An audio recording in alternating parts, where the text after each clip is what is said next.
안녕하세요. 소아시아년 병인박사 이혁재 원장입니다. 이 시간 주제는 다한증입니다. 예, 그 다한증 때문에 고생하시는 분들 굉장히 많죠. 제가 얼마 전에 학생 한 명을 치료를 했는데 그 아이가 시험 볼 때 손에서 땀이 많이 나가지고요.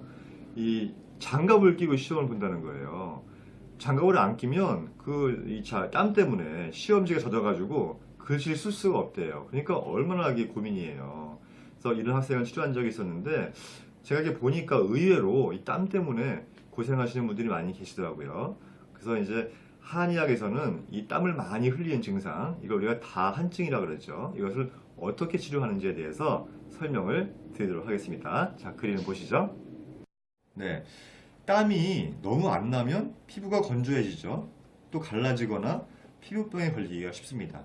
땀이 많이 나면은요, 몸이 축축하거나 습해서 땀이라고 하는 것은 적당히 나오는 것이 제일 좋아요. 그런데 이 땀구멍이 열리고 닫히는 것은 이 자율신경 기능에 의해서 몸 상태를 가장 쾌적하게 만드는 과정에서 일어나게 됩니다. 만약에 운동을 해서 몸에 열이 많이 났다고 쳐요. 어떻게 해야 되겠어요? 땀구멍을 열어서 땀을 많이 나게 하고 그로 인해서 체온을 낮춰야겠죠. 또 만약에 날씨가 추우면 어때요? 체온을 유지하기 위해서 땀구멍을 꽉 막아줘야겠죠. 그래서 겨울에 이 닭살 피부가 되는 이유가 바로 이 땀구멍을 막아줌으로 해서 체온을 유지하기 위한 우리 몸의 정상적인 반응이라고 하는 것입니다. 근데 만약에 사막같이 더운 것은 어때요? 땀구멍이 확 열리면서 땀을 많이 내게 해야 체온을 유지할 수 있겠죠. 이렇게 땀이라고 하는 것은요, 건강을 유지하는 기능 하는데 이 몸에 문제가 발생하게 되면 땀이 필요 이상으로 많이 나거나 또는 안 나게 됩니다. 바로 다한증이라고 하는 것은요, 우리 인체의 내 외부에 합당한 인과관계가 없이 땀이 무작정 많이 나오는 증상이에요. 한의학에선 이것을 자한증, 도한증, 두한증, 심한증, 수족한증, 음한증, 망향증 등으로 설명을 하는데요. 보통 정상적으로 땀이 나오게 되면 문제가 안 되는데 필요 이상으로 많이 나왔을 때 이것을 다한증이라고 하는데, 다한증의 범주 안에 이런 몇 가지 증상들이 있다고 하는 것입니다. 제가 한 가지씩 설명을 드릴게요. 첫 번째, 자한증입니다. 이것은 이 저절로 나는 땀이라고 해서 자한증이라고 이야기를 하는 거예요. 그런데 평소에는 땀이 축축하게 납니다. 여기까지 문제가 안 돼요. 그런데 또 운동을 할 때도 적당히 체온을 조절할 정도로 이제 땀이 나는데, 만약에 이 몸을 움직이거나 조금만 일을 하거나 운동을 조금만 해도 땀이 비 오듯이 많이 쏟아진다. 이거는 우리가 다한증이라고 생각할 수 있는 거예요. 이럴 때는 우리 양기가 허하고 기운이 없을 때 발생하기 때문에 양기와 기운을 보호하는 치료를 하게 되면 다한증은 해소가 될 수가 있습니다. 그 다음은 도한증이에요. 도한이라고 하는 것은 자기도 모르게 자기가 의식하지 못한 상태에서 땀을 흘리는 거예요. 주로 잠잘 때 땀을 흘리는 것이 도한증이라고 하죠. 왜? 잠잘 때는 의식할 수가 없으니까. 그죠? 주로 식은땀이라고 하는데요.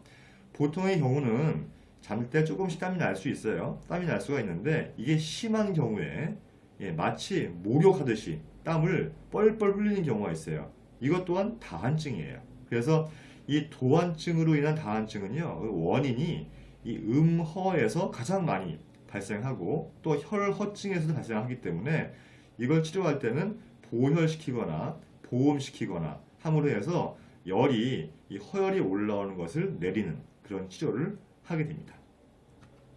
자, 다음은 두한증이에요. 두한증은 땀이 주로 머리에만 나는 거예요.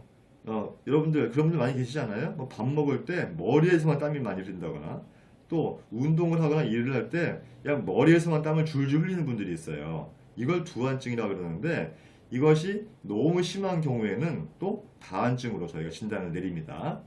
이 머리라고 하는 것은요, 모든 양경락이 모이는 곳이에요.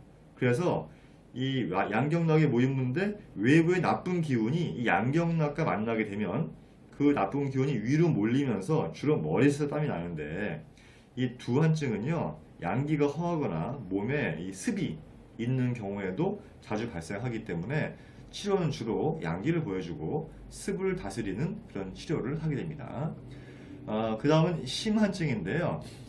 우리가 이건 생각을 많이 할 때 주로 증상이 심하게 나는 거예요. 그래서 보통 심장이나 가슴 부위, 겨드랑이 이런 데 이제 땀이 많이 나는데요.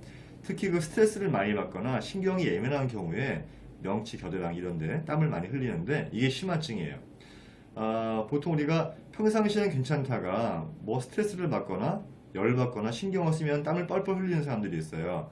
이걸 우리가 심한이라고 그러는데 이 병인으로는 칠정입니다. 그래서 이 칠정을 다스리는 치료를 하면 이 치료가 잘 되는데요. 보통 우리가 긴장을 하게 되면 당연히 자연스럽게 식은땀을 흘리죠. 그런데 어떤 사람들은 조금만 긴장을 해도 땀을 비오듯이 흘리는 경우가 있어요. 이것 또한 다한증이라고 진단을 하고 시임하는 치료하면 이 다한증이 치료가 되는 것입니다. 그 다음에 수족한이라는 게 있어요. 이건 제가 제일 처음에 제가 그 치료한 사례를 예시했을 때 학생 있죠. 손에서 땀이 나가지고 시험 볼 수 없어서 장갑을 끼고 한다는 학생. 그것이 바로 수족한이에요.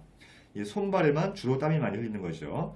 이게 시험 볼 때 시험지에 적는 것도 문제되지만 이 발에 땀이 많이 나잖아요. 그럼 발냄새가 심해요. 발냄새가 심하고 항상 발이 차고 축축해서 항상 좀 이렇게 쾌적하지 못한 상태가 되는데 이 한의학에서는요 비주사지라는 말이 있습니다. 무슨 말이냐면 비위 기능에 문제가 있으면 팔다리에 증상이 온다는 거예요. 특히 이 위장이 열이 있잖아요. 그러면 손발에서 땀이 많이 납니다.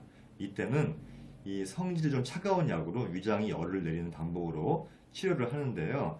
이게 치료가 잘 됩니다. 예. 그래서 증상이 유난히 심한 사람들, 이 다한증이죠. 그 중에 손발에 유난히 땀이 많이 난다면 다한증 중에서도 수족한이라고 보고 이렇게 치료를 한다는 거예요.